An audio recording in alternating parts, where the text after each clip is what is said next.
Frères et sœurs en Jésus-Christ, bonjour. Bienvenue une fois de plus dans notre émission 1 minute avec Dieu. Aujourd'hui, nous sommes mercredi, 8e jour du mois de février de l'an 2023. Nous rendons grâce à Dieu, nous le bénissons, nous disons merci infiniment dans le nom de Jésus pour la grâce qu'il nous donne de partager encore ensemble ce matin. Je suis le serviteur Manel et je voudrais te parler à toi qui as comme l'impression que tu es abandonné. Je voudrais te parler à toi qui as comme l'impression que le péché a déjà pris le dessus sur toi. Je voudrais te parler à toi qui as comme l'impression que tu t'es éloigné de Dieu. Je voudrais également te parler à toi qui veux venir à Dieu. Et ensemble, je voudrais que nous lisons le verset 7 et 8 du livre d'Ésaïe, le chapitre 55. Il est écrit que le méchant abandonne sa voie et l'homme d'iniquité ses pensées. Qu'il retourne à l'Éternel qui aura pitié de lui, à notre Dieu qui ne se lasse pas de pardonner. Car mes pensées ne sont pas vos pensées et vos voix ne sont pas mes voix, dit l'Éternel. Mon bien-aimé, ma bien-aimée, voici un verset, voici deux versets que je voudrais que tu aies dans ton cœur. Pour toi qui vis dans le péché, je voudrais que tu saches que ces versets disent que l'Éternel ne se lasse pas de pardonner. Reviens à lui, car l'Éternel ne se fatigue pas de pardonner. Pour toi qui es dans l'iniquité, pour toi qui es perdu, pour toi qui vis une certaine confusion, il faut que tu saches qu'il faut venir à l'Éternel, car au verset 8 il dit, car mes pensées ne sont pas vos pensées, mes voix ne sont pas vos voix, dit l'Éternel des armées. Il faut le savoir, les voix de l'Éternel parfois sont contraires aux nôtres, c'est pourquoi le plus souvent nous sommes confus. Mais ces deux versets doivent te montrer que l'Éternel t'attend toujours, l'Éternel est toujours là présent pour toi. Tout ce qu'il veut que tu fasses, c'est que tu te retournes, que tu tournes ton regard vers lui, mon bien-aimé, ma bien-aimée, quelle que soit la phase que tu es en train de traverser. Et je voudrais ici parler d'une manière particulière à quelqu'un qui a comme l'impression qu'il s'est séparé, qu'il s'est éloigné de Dieu, ou encore que le péché est en train de l'étouffer. Je voudrais que tu le saches. L'Éternel dit ici que tout ce qu'il veut que tu fasses, c'est que tu viennes vers lui avec un cœur sincère, que tu présentes cela, car il ne se lasse pas de pardonner, il ne se fatigue pas de pardonner. Il n'y a pas une quantité de péché, il n'y a pas une qualité de péché, il n'y a pas un nombre de péchés que Dieu ne peut pardonner, car il ne se fatigue pas de pardonner et il prend plaisir à pardonner. Alors mon bien-aimé, je t'invite une fois de plus à revenir à Christ, à venir avec un cœur sincère, quelle que soit la chose qui tourmente ta vie chrétienne, quelle que soit la chose qui te pêche de vivre dans la lumière, qui te tire dans l'obscurité, viens à Jésus, viens à l'Éternel des armées, viens à lui au nom de Jésus-Christ et tu auras ton salut, tu auras ton pardon, tu auras ta rémission. Comme d'habitude donc, prends une position, celle qui te semble la plus humble possible, et prions ensemble afin de confier notre vie, notre journée à Dieu. Au nom de Jésus-Christ, nous sommes en prière. Dieu d'Abraham, Dieu d'Isaac, Dieu de Jacob, Éternel des armées, Dieu vivant, Dieu très haut, Elohim Adonai El Shaddai. Nous venons devant ta face dans le nom puissant et souverain du Seigneur Jésus-Christ.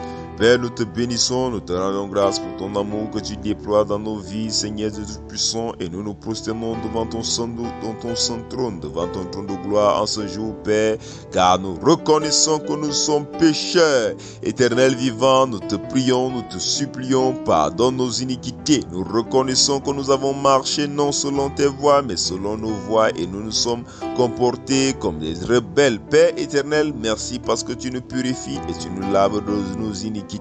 Éternel, tu connais les profondeurs de nos cœurs. Nous te prions, Seigneur, toi qui changes les cœurs, toi qui sondes les reins, Père éternel. Seigneur, change-nous, modifie notre façon de voir par une présence accrue du Saint-Esprit dans nos vies.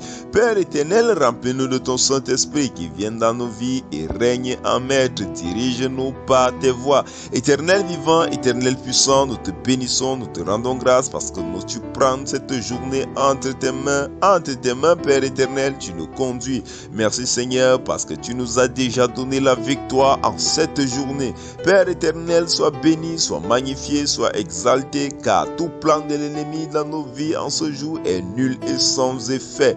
Éternel vivant, éternel vivant, éternel Dieu très haut, merci parce que tu annules tous leurs plans et que tous sont nuls et sans effet. Toutes les flèches sont éteintes dans le nom puissant et souverain du Seigneur Jésus-Christ.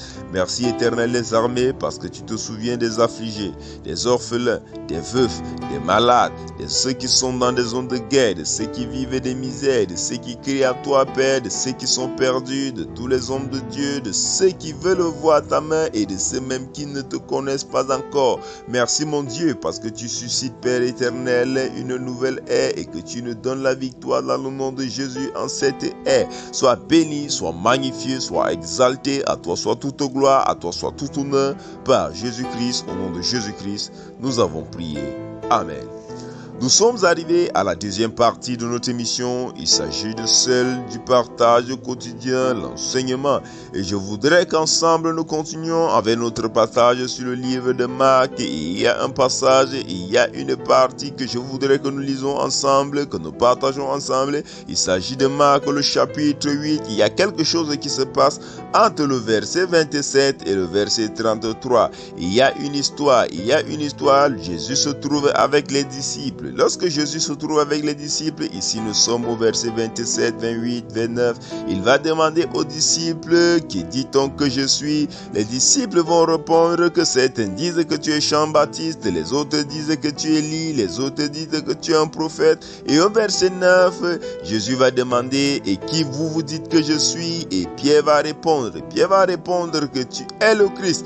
Pierre va lui dire que tu es le Christ. Et au verset 30, 31, nous allons voir le Seigneur qui va féliciter Pierre et qui va dire que ce n'est pas la chair et le sang qui t'ont révélé ceci, c'est-à-dire que ce n'est pas ton corps qui t'a dit, ce n'est pas ta chair, ce n'est pas ton intelligence qui t'a dit ceci, mais c'est l'Esprit de Dieu, c'est Dieu le Père qui t'a révélé cela. Et il va lui dire que parce que tu as révélé cela, Dieu t'a choisi afin que tu sois celui à qui l'Église va se reposer. Et au verset 32, il va dire, il leur disait des choses ouvertement, Pierre les a pris à part, s'est mis à le reprendre. Alors, le verset 32 nous dit que le Seigneur Jésus était en train de leur dire maintenant certaines choses concernant sa mort, concernant ce qui va l'arriver.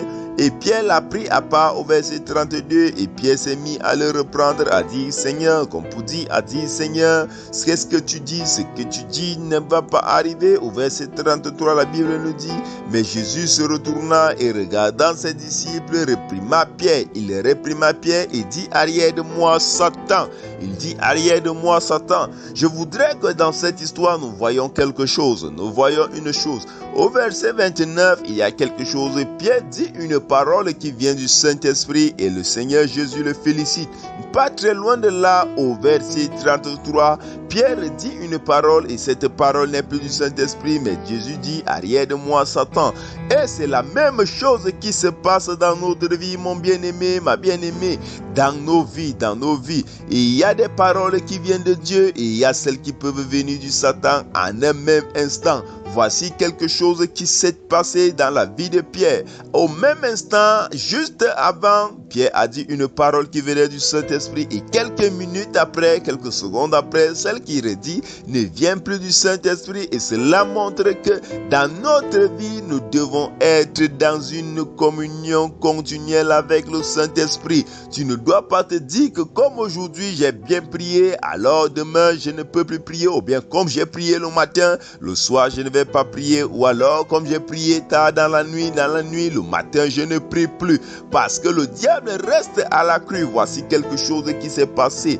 À peine le Saint-Esprit venait de parler, que le diable également vient pour parler. Mon bien-aimé, ma bien-aimée, ceci nous montre que nous devons rester dans la présence continuelle, parce que en une minute tu peux être avec Dieu, en une minute le diable vient également frapper à la porte pour parler à ce moment-là. Si tu n'es pas resté dans la présence continuelle, tu ne peux pas faire la distinction. Il ne faut pas croire à un certain moment que nous sommes devenus suffisamment saints, que le diable ne peut plus, qu'il n'y a plus un moyen pour lui de nous atteindre, qu'il n'y a plus un moyen pour lui de vivre en nous, qu'il n'y a plus un moyen pour lui de parler à nous. Le diable n'abandonne pas, il est là à chaque instant. Ce que je veux que tu vois au travers de ce passage, c'est la présence et l'utilité de la présence continuelle dans la face de Dieu. C'est pourquoi la Bible nous dit de prier sans cesse. Mon bien-aimé, si tu as prié le matin, si tu as prié à 6 heures, il n'y a pas question qu'à 12 heures, parce que tu as prié, qu'il y ait un soif en toi de prier. Tu dis non, j'ai déjà prié à 6 heures, à 12 heures, il faut prier. Si à 14 heures, tu as encore une soif de prier, prie. Il faut prier de manière continuelle, méditer la parole de manière continuelle. Il ne faut pas abandonner. Nous allons continuer demain, s'il plaît à Dieu. Que Dieu vous bénisse. Shalom, shalom, shalom.